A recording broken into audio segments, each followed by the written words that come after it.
On a map, South Carolina looks like just another piece of the American South.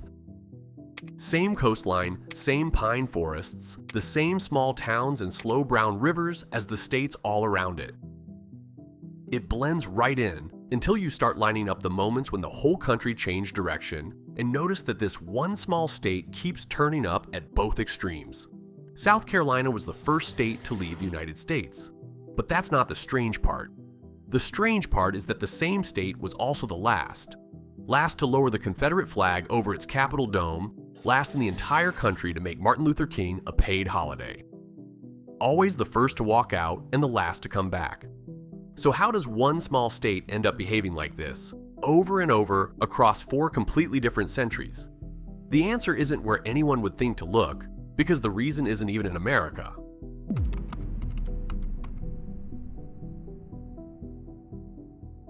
Here's the thing about that pattern. It isn't a coincidence of dates. It's a fingerprint. One small state keeps ending up first to rebel or last to surrender, over and over, across 4 completely different centuries. The reason isn't its politics, and it isn't its culture, and it isn't even really its geography. It traces back to a single decision made before South Carolina was a state at all, a decision that was never actually rewritten. Before we crossed the ocean to find it, look at just how far off from the rest of the country this place really was. By 1860, most of America was, at least on paper, a society of free people. Even across the South, free residents usually outnumbered the enslaved. South Carolina was the mirror image of that. Out of a total population of roughly 703,000 people, more than 402,000 were enslaved. Nearly 57% of everyone living inside the state's borders. There were about 111,000 more enslaved people in South Carolina than there were white residents. Slavery wasn't one feature of the society here. It was the majority of the society. And South Carolina wasn't alone in being lopsided, but it was almost alone. It was one of only 2 states in the entire Union where the enslaved population was the actual majority. The other was Mississippi, 2 states out of more than 30. Picture the whole country as a row of bars on a chart, free majorities stacking up state after state, and then you reach South Carolina and the bar flips completely upside down. That is not a regional accent on a familiar American story. That is a different operating logic running underneath the same flag. So the question almost asks itself, how does one state end up structurally inverted from nearly everyone around it? Not a little more rural, not a little more conservative, but actually flipped. To answer that, you can't look at South Carolina at all. You have to leave the United States entirely.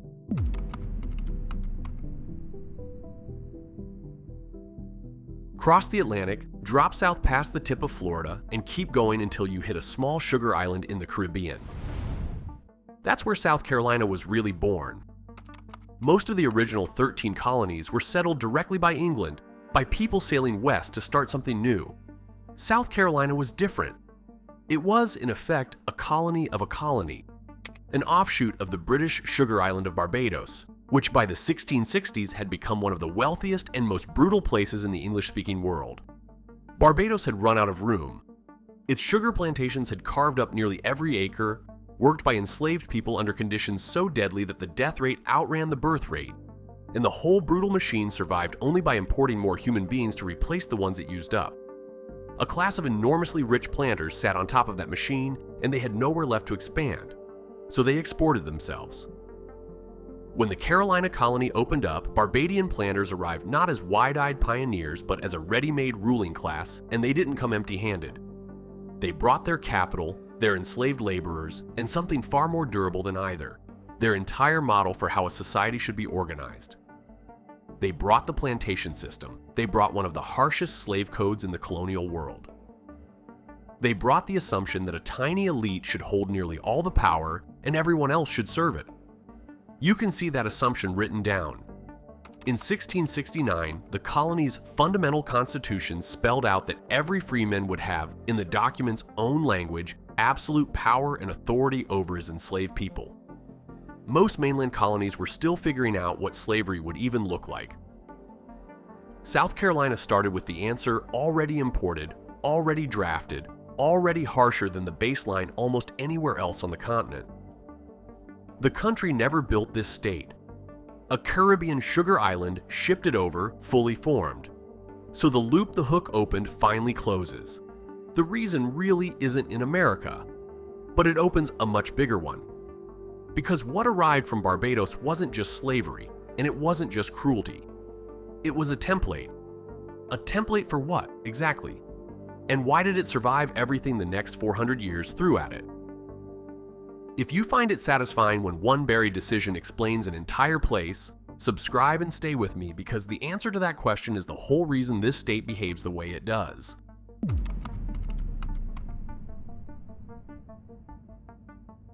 So South Carolina inherited slavery. But so did a dozen other states, and they don't behave like this. What South Carolina actually inherited was something bigger. It inherited an operating system. Think of it the way you'd think about the software running on a machine. What the Barbadian planters installed wasn't simply a labor system you could swap out later. It was a complete design for concentrating power in the hands of a narrow elite and keeping it there, defended against anyone, enslaved people, poor whites, the federal government, who might threaten it. That design was the original code the colony booted up on. And here is the part that makes South Carolina genuinely different from every other state in the Union. Every other state, sooner or later, overrode its founding assumptions. They revised, they reformed, they outgrew the worst of what they started with.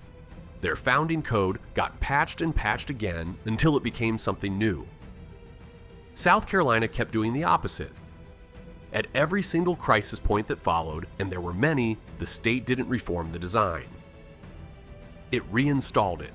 The system would be challenged, sometimes shaken to its foundation, sometimes legally erased outright. And then, again and again, South Carolina would reboot from the original disk. That's the engine. That's the thing hiding under 4 centuries of headlines. Everything that looks like South Carolina simply being extreme, simply being stubborn, simply being first or last, is really the same program running one more time. From here on, every part of the story is just proof of that single fact. So let's watch the code run.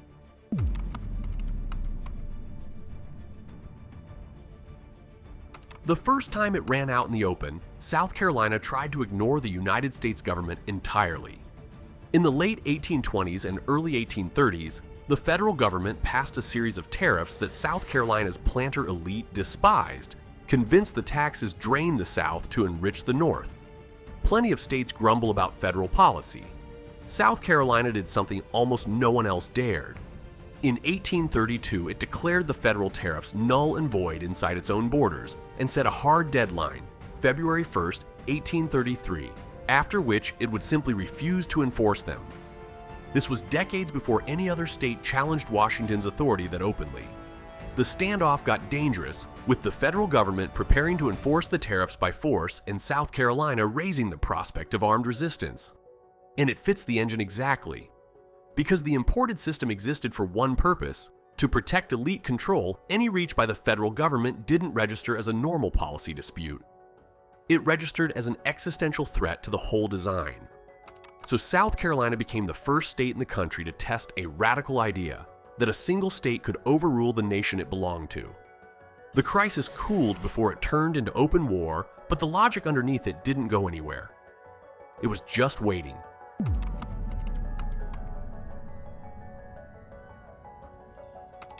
Nullification was a rehearsal. 28 years later, the same logic came back, and this time it didn't stop at Defiance. On December 20th, 1860, 169 delegates gathered at Institute Hall in Charleston and voted unanimously to take South Carolina out of the United States. The first state to secede. The one that lit the fuse and framed the break openly and explicitly around protecting slavery. But look closely at who was actually in that room, because it tells you everything. This is sold to history as a public decision, the voice of a people. It was nothing of the kind. Roughly 60% of those delegates owned 20 or more enslaved people. About 16% of them owned more than 100. This wasn't a cross-section of South Carolina society casting off a tyrant. It was a meeting of the largest slaveholders in the state, voting to defend the exact arrangement of power their grandfathers had imported from a Caribbean island generations before. Secession wasn't a break from the pattern, it was the pattern escalating. The same code that, in 1832, said we will ignore the federal government had simply advanced one step further to say we will leave it entirely. Same operating system, same narrow elite at the controls.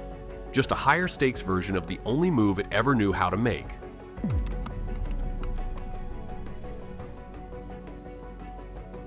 Then, for one brief window, the disk actually got wiped. The Confederacy lost. The system that had run South Carolina for nearly 2 centuries was defeated on the battlefield and then dismantled by law. During Reconstruction, the state adopted a genuinely new constitution in 1868, a real democratic document written with Black South Carolinians participating in their own government for the first time. For a moment, the original code was overwritten. The machine was running something new. It didn't last. As Reconstruction collapsed and federal protection withdrew, the old elite clawed its way back, and in 1895 they held a constitutional convention with a blunt purpose: to strip Black South Carolinians of political power and re-entrench the people who had always held it. The convention rewrote the democratic 1868 document right back into a tool of minority rule.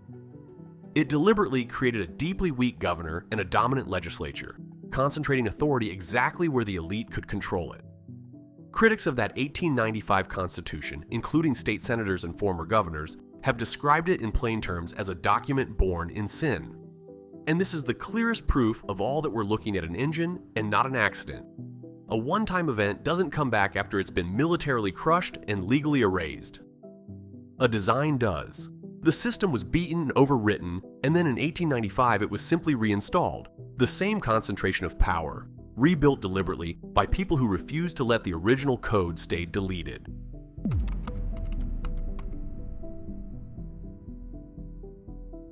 And if you think this is all history, that the disk got wiped at some point, look at how the state is still wired today. The structure built in 1895 didn't fade away when the people who wrote it died. Political scientists and longtime critics argue that South Carolina remains an outlier in how it governs itself, with a historically weak executive and a legislature that holds powers other states routinely hand to the governor.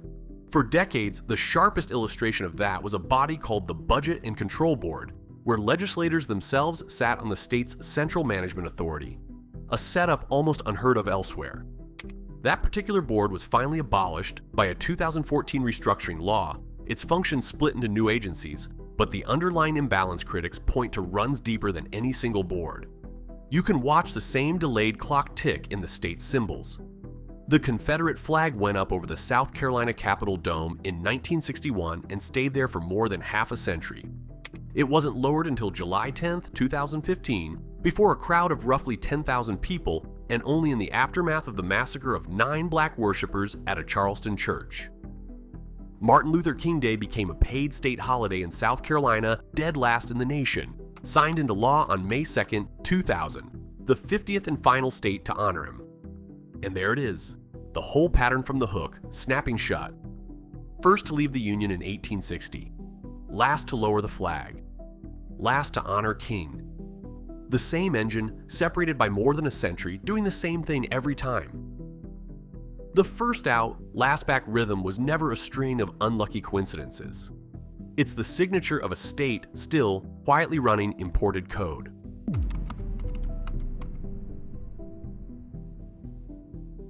But let's be honest about the limits of this story, because the thoughtful version of it has to admit something.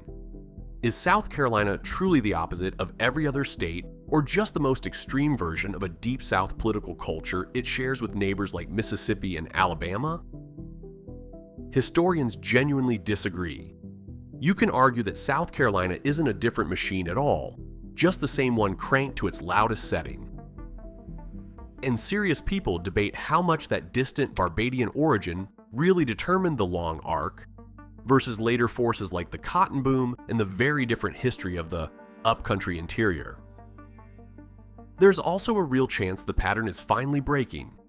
Today the state is splitting in 2 directions at once. Along the Interstate 85 corridor in the upcountry, around Greenville and Spartanburg, South Carolina is booming in classic Sunbelt fashion. New factories, new arrivals, fast-growing suburbs that look like anywhere in modern America.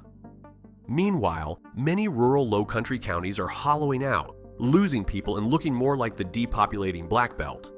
Two completely different trajectories, inside one border. So the real question isn't whether the imported blueprint built this state. It plainly did. The question is whether South Carolina has finally, after 4 centuries, started to overwrite it, or whether the new growth is just running on top of the same old code.